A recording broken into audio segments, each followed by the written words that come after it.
Hello everyone, premix में आपका स्वागत है। 5 क्वेश्चन हिस्ट्री से। और again the point here is कि हम ये बार बार डिस्कस कर रहे हैं पिछले 3-4 लेक्चर से कि ancient medieval modern art and culture सबका मिक्सचर हम बना रहे हैं, ठीक है। लेकिन ना फिर भी इस पर्टिकुलर प्रीमिक्स में ना आपको एक डोमिनेंट थीम दिखेगा, हो सकता है। अब वो मैं अभी नहीं बता रहा कौन सा डोमिनेंट थीम है। 5 क्वेश्चन हम कर लेते हैं, उसके बाद आप ना कमेंट सेक्शन में बताना कि सर मेरे को ये लगा कि आज का डोमिनेंट थीम एंशिएंट है, मिडिवल है, मॉडर्न है, आर्ट एंड कल्चर है। क्योंकि एग्जाम्स में भी हो सकता है ना आपके कि कोई एक पर्टिकुलर थीम पे कुछ ज्यादा क्वेश्चन आ जाए, तो आप बताइएगा कि कौन सा थीम आपको लग रहा है जिसपे कि थोड़े ज्यादा क्वेश्चन आपको लग गए आउट ऑफ द 5, ठीक है। सो टाइम वेस्ट नहीं करते हैं, पहला क्वेश्चन आपके सामने। एंशिएंट इंडियन केव पेंटिंग्स के कॉन्टेक्स्ट में ये जो डाइंग प्रिंसेस है ये किस पर्टिकुलर केव से एसोसिएटेड है? ये जो पर्टिकुलर पेंटिंग है अजंता, बाराबर, या एलिफेंटा या सीताना वसल। सो आंसर क्या है? पॉज कर लीजिएगा, अजंता केव्स, ठीक है। और बुद्धिज्म जो है ये डोमिनेंट थीम है यहां पे आपके अजंता केव्स में। डाइंग प्रिंसेस, जैसे अजंता केव्स के बारे में बात करेंगे, डाइंग प्रिंसेस है।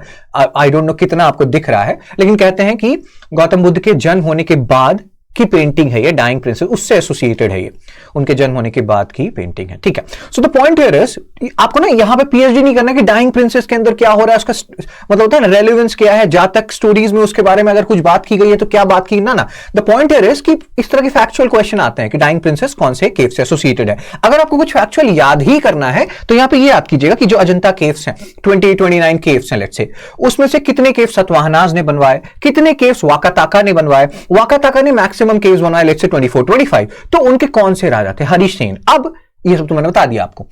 सतवाहनास के पीरियड में 4-5 केव्स बने थे।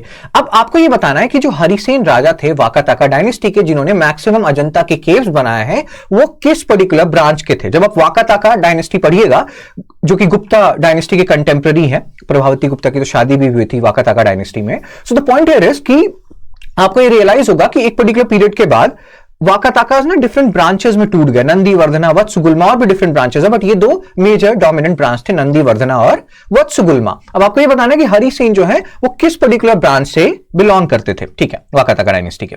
नेक्स्ट क्वेश्चन पे आते हैं। In the context of classical dances in India, कौन सा ऐसा डांस फॉर्म है जो एसोसिएटेड है विद द टर्म गोटीपुआ?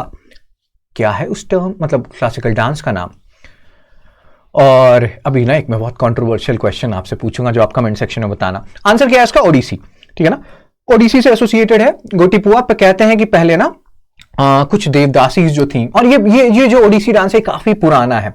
बहुत लोग कहते हैं कि जो खाड़ावेला राजा थे आपके, नहीं होता है जिनका कि हाथी गुम्फा इंस्क्रिप्शन है, उसमें इन्होंने उड़िया नृत्य की बात की और वहां से ये ओडिसी आया, ये टर्म आया। द पॉइंट है इसके पहले कुछ देवदासीज होती थी, वो ये डांस करती थी। बाद में ये देवदासी सिस्टम थोड़ा उड़ीसा में नहीं, मतलब उसको अलाउ किया गया, तो लड़कों को ही लड़कियां बना के डांस करवाया जाता था। और ये जो लड़के डांस करते थे इन द मतलब डिस्गाइज ऑफ गर्ल्स, और when they were disguised as girls rather, तो ये कहलाते थे गोटीपुआ। तो इसको थोड़ा सा ध्यान रखिएगा। और ये जो देवदासीज थे यहाँ पे, ये महरीज कहलाते थे। तो ये चीज भी ध्यान रखना है। खाड़ावेला किंग, मतलब जो जैना किंग है खाड़ावेला, जो कि चेदी डायनेस्टी, महामेघा वाहना डायनेस्टी से एसोसिएटेड है। चेदी एक महाजनपद भी है, महाजनपद पे मैंने एक वीडियो भी बनाया हुआ है, कैसे याद रखें 16 महाजनपद, वो आप देख सकते हैं, ठीक है। तो गोटीपुआ कौन है? वो मेल जो कि, या वो बॉयज जो फीमेल बनके डांस कर रहे हैं। अब ना एक और क्वेश्चन आपके लिए कि चाहू या चाहू, या उसका ना अलग अलग प्रोनाउंसिएशन है, कितने क्लासिकल डांसेस है पहले तो? और ये जो डांस जो मैं लिख रहा हूं यहां पे, क्या ये डांस क्लासिकल डांस है या नहीं है? कमेंट सेक्शन में बताइएगा। नेक्स्ट क्वेश्चन, और क्योंकि ये बहुत इंपॉर्टेंट एरिया है, ये आर्ट एंड कल्चर के कुछ एरियाज हम देख रहे हैं, और ये ना ट्रिकी एरियाज है, यहां पे लोग फंसते हैं। रविन्द्रनाथ टैगोर ने एक पर्टिकुलर क्लासिकल डांस को काफी पॉपुलर करवा दिया। कौन सा वो डांस था जिसको रविन्द्रनाथ टैगोर सर ने पॉपुलराइज करवाया? ठीक है। अब कुछ और बातें, आप जैसे देखिए ये जो है ना पीछे देखिए मेरा फोटो है। सो अब कहां थे हम? हाँ, कि 24 फरवरी तक आप कोई भी प्रीलिम्स के कोर्स ले रहे हैं, टेस्ट सीरीज ले रहे हैं, तो आप 20% ऑफ ले सकते हैं। 20% is actually a big number. जैसे मान लीजिए कि ये तो प्रीलिम्स कोर्स और टेस्ट सीरीज है, और कोई और कोर्स ले रहे हैं तो आप शुभ कोड यूज कर सकते हैं। आई डोंट नो आप देख पा रहे नहीं, SHUBH। तो शुभ कोड आप जब यूज करेंगे तो आई थिंक जनरली आपको, एक सेकंड रुकिएगा, जनरली आपको ना 10% डिस्काउंट मिलेगा, है ना, 10%। तो ये 20% डिस्काउंट रेयर फिनोमेना है। 10% तो आप शुभ कोड भी यूज करेंगे, SHUBH, तो मिल जाएगा। 20% prelims courses and test series पे February 24 तक बिल्कुल आप यूज कर सकते हैं। इस पर्टिकुलर कोड को यूज कीजिए, ठीक है। आगे चलते हैं। Next question, statements regarding Udayagiri Khandagiri caves of Orissa. और यहां पे कुछ स्टेटमेंट्स दिए हैं, आपको बताना है इसमें से कितने स्टेटमेंट्स इज या आर करेक्ट हैं। और यू बी लाइक सर सिर्फ आर्ट एंड कल्चर करवाओगे क्या? आएगा, दूसरा एरिया भी आएगा, सब्र रखिए। डोमिनेंट थीम बताइएगा। अब क्या बताइएगा? अब तो पहले ही बता दिया।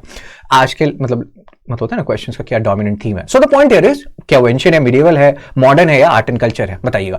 उदयगिरी खांडागिरी केव्स, कुमारी पर्वत जो है हाथी गुम्फा इंस्क्रिप्शन में जिसका मेंशन है वहां में वो सिचुएटेड है। सो ये करेक्ट है, तो डी हटा दीजिए। ऑल द केव्स, अब ये ऑल वॉल वाले स्टेटमेंट्स मैंने आपको पहले भी कहा है कि एक्सट्रीम स्टेटमेंट्स पे थोड़ा सा ध्यान दीजिएगा, जनरली वो गलत होते हैं, बहुत चांसेस है कि वो गलत होंगे। तो कुछ नेचुरल केव्स हैं, कुछ बनाए गए केव्स हैं आर्टिफिशियल। तो सेकंड स्टेटमेंट तो रॉन्ग हो गया। तो अगर सेकंड स्टेटमेंट रॉन्ग हो गया तो इसको भी हटा दीजिए। Now you are left with B and C. Fourth बस चेक कर लीजिए, बुद्धिज्म नहीं जैनिज्म यहां पे, क्योंकि आपको ही पता होगा, थोड़ा सा भी आपने पढ़ा है, जो नहीं होता चेदी डायनेस्टी के राजा जो है खाड़ावेला, वो जैनिज्म को पैट्रोनाइज करते थे, तो जैनिज्म प्रीडोमिनेंट है यहां। तो फोर्थ स्टेटमेंट रॉन्ग हो गया, आंसर हो गया बी 1 3 5। वेरी गुड, ठीक है। सो उदयगिरी खांडागिरी केव्स। अब ना एक और चीज ध्यान रखिएगा कि एक और केव है which is called Udayagiri caves, ठीक है ना। ये Udayagiri caves is not equal to Udayagiri and Khandagiri caves. So जो उदयगिरी केव्स है वो किस धर्म को प्रोमिनेंटली दिखाता है, और वहां पे कोई अवतार है किसी का, वो कौन सा अवतार है जो काफी फेमस है उस पर्टिकुलर उदयगिरी केव्स में, और वो कहां है, कौन से स्टेट में लोकेटेड है। आज काफी सारे क्वेश्चंस आएंगे आपके पास, और कोशिश कीजिए आप जितना उसको आंसर कीजिएगा, आपका नहीं होता है, क्या बोलते हैं, नहीं होता मेमोरी पावर या रिटेंशन उतना बढ़ेगा। सो कोशिश कीजिए मैक्सिमम क्वेश्चंस को आंसर करने का, और कमेंट सेक्शन में बताइएगा, ठीक है। और ये है आपका क्या बोलते हैं हाथी गुम्फा इंस्क्रिप्शन खाड़ावेला का। नेक्स्ट क्वेश्चन पे आते हैं। यहां पे ना 4 इंसान दिए गए हैं, वो कौन से एरिया में फाइट कर रहे थे ड्यूरिंग 1857 रिवोल्ट, इसकी बात की गई है। प्लस अब ना मैं आपको इस क्वेश्चन के बाद एनसीईआरटी दिखाऊंगा, और मैं आपको एनसीईआरटी में बताऊंगा कि ये जो पर्टिकुलर इंसान है ये थोड़ा, इसको आप भूल नहीं सकते हैं, क्योंकि एनसीईआरटी ने इनके बारे में काफी बातें की हैं। अगर एनसीईआरटी किसी के बारे में काफी बातें करेगा, मतलब आपको वो टॉपिक, वो इंसान जो है पढ़ना पड़ेगा। सो कुंवर सिंह बरेली, मौलवी अहमदुल्ला फैजाबाद, खान बहादुर खान दिल्ली, जनरल बख्त खान बिहार। कितने स्टेटमेंट या पेयर्स करेक्टली मैच्ड है? सिर्फ एक, मौलवी अहमदुल्ला फैजाबाद, बाकी सब रॉन्ग है। कुंवर सिंह बिहार है, खान बहादुर खान झुमका गिरा रे बरेली है ना, बरेली। जनरल बख्त खान जो है वो Delhi. So that means only one, मतलब जो सेकंड है यही करेक्ट है, बस बाकी सब रॉन्ग है। अब यहां पे भी ना कभी कभी फंस जाइएगा, मैं आपको बताता हूं क्या होगा। आपने सोचा कि सेकंड करेक्ट है, तो how many pairs are correctly match. कभी कभी ये हो सकता है B2 मार दो भावनाओं में बह के, ये होता है। आपको लगे सर कैसी बहकी बातें करते हो, वजन आपका कम हो गया है, तो लगता है कि थोड़ा सा ब्रेन का भी गया वजन, नहीं ऐसा नहीं। Oh my God, खुद से खुद की बैंड बजा देता हूं मैं। सो द पॉइंट इज कि ऐसा करते हैं लोग। सेकंड मौलवी अहमदुल्ला फैजाबाद करेक्ट है, और कभी कभी क्या होगा, सुपर एक्साइटेड होंगे आप, ये नया पैटर्न यूपीएससी ने इंट्रोड्यूस किया है, तो आप ढाई से 2 ओनली मार देंगे। एक ही पेयर करेक्ट है, although that is the second statement, तो थोड़ा सा ध्यान रखिएगा कुछ भी। तो अब हमने क्या देखा, बेगम हजरत महल, वाजिद अली शाह, ये एक कोर थीम है जो अभी आपको मैं क्लास 12 चैप्टर 10 दिखाऊंगा, आप देखिएगा। वाजिद अली शाह, अवध, बेगम हजरत महल बहुत इंपॉर्टेंट है। बड़ा इमाम बाड़ा लखनऊ में, ये भी ये जो आपके अवध के राजा लोग हैं इन्होंने ही बनाया था।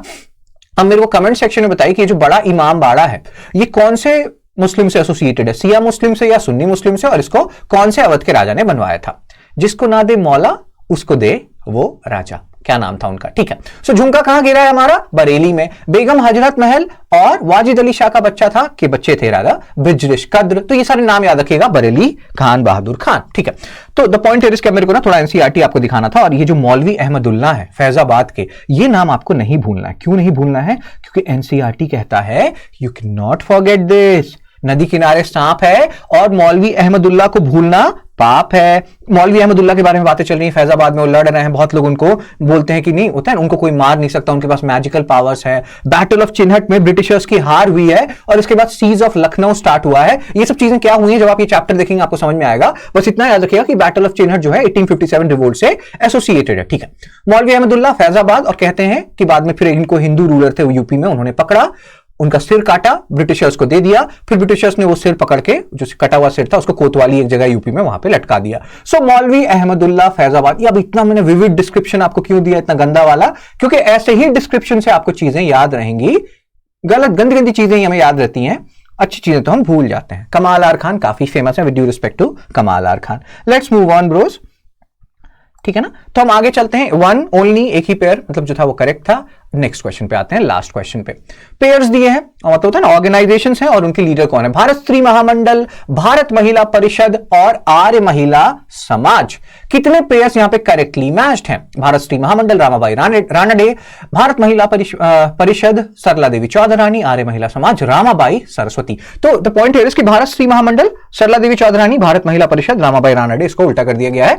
आर्य महिला समाज सही है, रामाबाई सरस्वती। तो अगेन सिर्फ एक ही pair correctly matched, answer is B, one only. तो इसको भी थोड़ा सा ध्यान रखिएगा। पंडित रामाबाई सरस्वती आर्य महिला समाज, एक सेकंड, आर्य महिला समाज 1880s का ऑर्गेनाइजेशन है ये, ठीक है। सरला देवी चौधरानी आपका भारत स्त्री महामंडल 1910। उसके बाद में मार्गरेट कजन है जिन्होंने ऑल इंडिया वुमेन्स कॉन्फ्रेंस करवाया 1927 में। तो इसका क्रोनोलॉजी भी याद रखिएगा, ठीक है ना। आर्य महिला समाज, भारत स्त्री महामंडल, ऑल इंडिया वुमेन्स कॉन्फ्रेंस, तीनों की क्रोनोलॉजी। मार्गरेट कजन ना किसी और रीजन से भी फेमस है। क्या वो रीजन है? Do you know the other reason जिसके कारण आई थिंक यूपीएससी में एक बार मार्गरेट कजन पे क्वेश्चन भी आया हुआ है? क्या रीजन है जिसके कारण मार्गरेट कजन फेमस है? तो अगर वो आपको पता है तो कमेंट सेक्शन में बताइए। आज काफी सारे क्वेश्चंस हैं, लेट्स सी कि कितने सारे आप आंसर्स देते हैं, ठीक है। So that's it. अब क्या करना है आपको, जितने क्वेश्चंस मैंने पूछे इस सेशन में, इससे क्या होता है ना, 5 क्वेश्चन मैंने पूछे और 5, 6, 7, 8 तो हमने ऐसे ही डाउट्स मतलब होता है ना डिबेट्स में या डिस्कशंस में कर लिया। तो 10-11 क्वेश्चंस के अराउंड का फॉर्डर आपके पास तैयार हो गया, which helps a lot. So marks क्या है, स्कोर क्या है वो बताइए, और जो क्वेश्चंस मैंने पूछे हैं उसके आंसर बताइए। तो मैं आपसे मिलता हूं नेक्स्ट लेक्चर में, तब तक के लिए take care, be blessed, tata, bye bye.